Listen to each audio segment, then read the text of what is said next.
Hello everyone, you are on RTSR channel. In this video we are going to speak about Google Maps.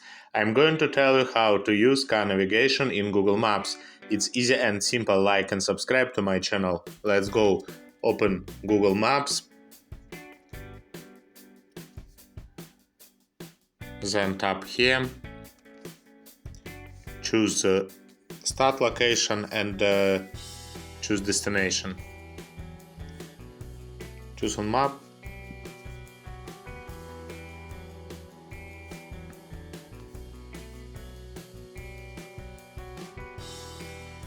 If you want to use car navigation in Google Maps, tap here, drive.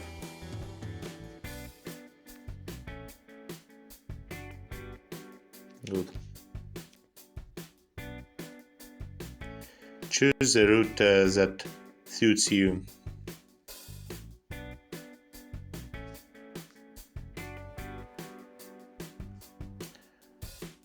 Good.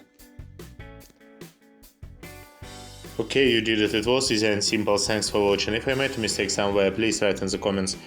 Like and subscribe to my channel. Also check out my playlist on this topic. There you will find answers to many questions. Wish you best. Bye bye.